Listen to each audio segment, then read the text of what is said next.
नमस्कार जगदम्बिका में आप सभी का स्वागत है। 1-2 दिन से हमें लग रहा है कि हम अपलोड नहीं किए हैं क्या। 241 के बाद हमें लग रहा है 11 के बाद अपलोड नहीं किया। उस समय के बाद मेरी तबीयत थोड़ी सी ख़राब हो गई थी। अभी देखिए बंदर ऊपर कई वो कर रहा था, मेरा गार्डन बर्बाद कर रहा था।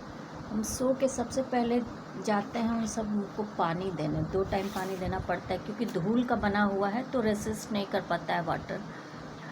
अब गार्डन का एक गमले का प्राइस, उसको हम बहुत मेहनत से बनाते हैं, 1500 करोड़ से ज़्यादा का है क्योंकि मेरा इन्वेंटेड डस्ट है, टर्माइट वेस्ट है, उन सब से बना हुआ मिट्टी है और उसमें हम प्रोडक्ट ट्राई करते हैं। ये हम बहुत पहले से कह दिए हैं कि मेरा एक गमला 10,000 करोड़ से कम का नहीं होगा, कोई नुकसान करेगा तो।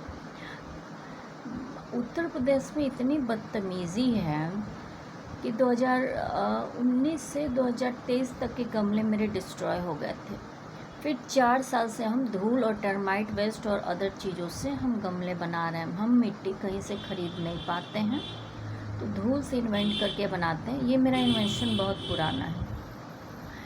अब ऑर्गेनिक गार्डन है, बंदर आया, हमेशा में हम बाहर बैठे रहते हैं, सामने ही मेरे सब परिवार सहित जाते हैं। अब देखिए हम कितना खाएंगे, मान लीजिए अभी हम खाते भी नहीं हैं उसमें से बहुत ज़्यादा। अभी मेरा फ्रीज़ भी है, अभी एक भिंडी तोड़ के लाए, 4 भिंडी चाहिए, उसमें दूध रहेगा, फाड़ के उसके अंदर उसका पनीर भर के और मसाले में उसको फ्राई करके हम रोटी से खा लेंगे। 4 भिंडी एनफ है, खड़ा खड़ा भिंडी रहेगा। 4 भिंडी से ज़्यादा मसाला का एक कटोरा बनेगा नहीं मेरे लिए, 4 से 5 भिंडी। और 17 पेड़ लगाए हैं, कल हम दिखाएंगे। और ये आके रेगुलर फूल वगैरह खाता है। हम पहले वीडियो डाले हैं, जैसे आज हम वीडियो बनाए ना उसे डिलीट कर दिए हैं। अब आया है, खा रहा था, हम गए, हम बोले कि जो खाना है खाओ और उसके बाद जाओ, नहीं माने हैं सब। फिर पति पत्नी थे, सब कपल थे, वो उनका रिप्रोडक्टिव सिस्टम बता रहा था कि वो मेल फीमेल थे। हम लोग चूँकि साइंस के स्टूडेंट हैं और डिसेक्शन करने के लिए जानवरों को लेना ये कोई बड़ी बात नहीं है। अगर मान लीजिए उनको हम मार दें तो इसमें किसका वो होगा, क्योंकि मतलब 10,000 तक बार से ज़्यादा मेरे प्रोडक्ट्स को डिस्ट्रॉय कर देते हैं सब, बड़ा बैडली। तो हम उनके लिए दान के तौर पे गमले ज़्यादा रखते हैं क्योंकि 50 गमले हैं, 50 गमले का सिंगल पसली हैं, कितना खाएंगे। टोमेटो अभी हम खाते ही नहीं है। 50 गमले उनके लिए हम ऑलरेडी पहले रखते थे, अब वो इतने कुकर्मी हैं कि हम छोड़ दिए रखना। तो अब सोचिए, आया गमले से दांत से इतना गंदा दांत, वो तो कहिए हम आज देख लिए, नहीं तो खाए रहते हैं सब, तो हम छोड़ देते हैं। हम उसमें से साइड में होता है तो हम खा लेते हैं। छुपा छुपा के हर गमले में 2-2 पालक हम रखे रहते हैं, बड़े बड़े जब हो जाते हैं तो उसमें से तोड़ लेते हैं। और हम ज़रूरी नहीं है कि उन गमलों से ही निकाल के खाएं, कभी कभी उन गमलों से भी खाते हैं। तो गमले में बैठ गया है, सोचिए लेटरिंग उसी तरह करते हैं सब, उसी पे बैठ गया हमारा दिमाग एकदम। अब उन बच्चों को हमें एकदम, खा लिया था उसके बाद उस पर बैठ गया तो वो पुचला हो गया था, तो हम सब उखाड़ उखाड़ फेंके हैं कि दोबारा हम लगाएंगे। 1 हफ्ते में जर्मिनेट होकर थोड़े छोटे छोटे बड़े हो जाएंगे सब।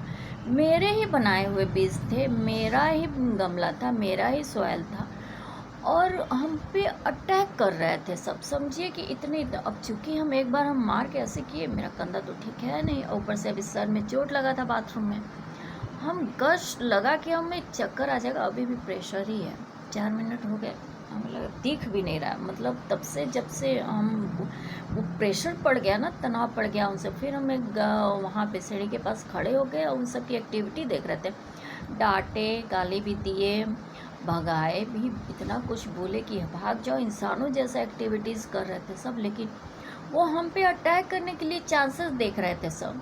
बगल में गुप्ता जी हैं, उनके छत पे गए सब, फिर वहाँ से उनको अटैक करने के चांस मिले तो वो सोचे थे, फिर हमारे हाथ में रॉड देख के फिर भाग गए सब। मतलब थोड़े थोड़े दूरी पे दांत लेके, मतलब पूरी तरह अटैक ही करने के लिए आए सब। मतलब हम घायल भी हो गए रहते और पता नहीं क्या हो गया रहता। तो ऐसे आज ये दोनों कपल थे। अब पहली बार ये नहीं है, इसके पहले एक बार तुलसी विवाह मेरी सास बगल में कर रही थी और जेठानी जी से गाँव से बात कर रही थी अपनी पोती के साथ, बगल में रहती हैं लोग। उस समय 6-7 बंदर मेरे पे अटैक कर रहे थे और पूरा गमला मिट्टी सहित उठा के फेंकने की कोशिश कर रहे थे सब। और जेठानी जेठ जी बगल में हमें टेरेस पे घूम घूम गालियाँ दे रहे थे। अब हमको समझ में नहीं आ रहा था कि हम क्या करें, अकेले आदमी, लेकिन हम गमलों को बचा लिए थे। और मतलब ऐसे ही हालात रहते हैं, तो वो अटैक नहीं कर पाए, नहीं तो आज तो पता नहीं क्या कर लिए होते। तो हम ये लिख के और फिर पानी डालने गए थे। उसके बाद हम पूजा करते हैं। पूजा करने के बाद उसके बाद हम गए कि थोड़ा सा वीडियोस बना के डाल दें कि ये क्या बात है, उन सबको खाना मिल रहा है कि नहीं मिल रहा है, आखिर वो सब ऐसा क्यों कर रहे हैं। तो इसमें यूपी स्टेट गवर्नमेंट जो मंकी वगैरह हैं उनके लिए व्यवस्था करनी चाहिए। उन लोग का वन विभाग पे हम केस एक डालेंगे। मेरा नुकसान की भरपाई कौन करेगा? और हम बच्चे अडॉप्ट करेंगे, बेरोज़गार हैं, बैंकिंग सर्विसेज का घपला है ही, कहीं भी इनकम का सोर्स नहीं रहेगा। हम तो सुसाइड नहीं करेंगे, हमारा इलीगल किसी से रिलेशन भी नहीं है, हम बनाएंगे भी नहीं। और दूसरी बात, मोरालिटी लड़के लड़कियों का डाउन कौन? पॉलिटिकल पार्टीज वोट लेने के लिए करते हैं। चारित्रिक रूप से जो व्यक्ति गिर गया उसका कोई भी वैल्यू न धार्मिक है, न इकोनॉमिक है, न स्टेटस कोई है, उनका कोई अस्तित्व ही नहीं है।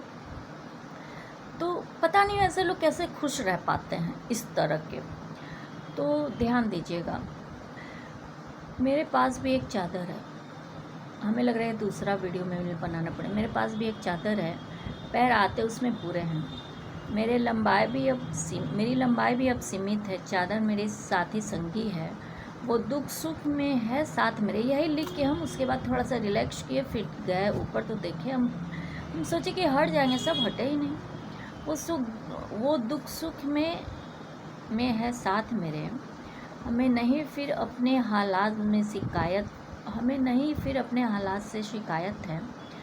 फिर ये कौन बददिमाग है जो रोज़ चिल्लाते हैं कि जितनी चादर है उतना ही पैर फैलाओ, ये सबको सुनाते हैं। अपनी कमतर बुद्धि से सबके हैसियत का अंदाज़ा लगाते हैं।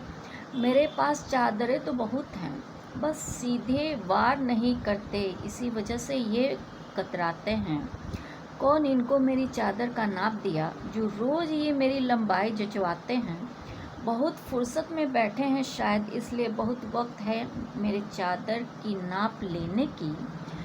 मुझे शिकायत नहीं मेरे चादर से, ये कौन है कमबख्त जिनको और कोई काम नहीं। मेरे पास भी एक चादर है, पैर आते उसमें पूरे हैं। मेरी लंबाई भी अब सीमित है। चादर मेरी साथी संगी है, वो दुख सुख में है साथ मेरे। हमें नहीं फिर अपने हालात से शिकायत है।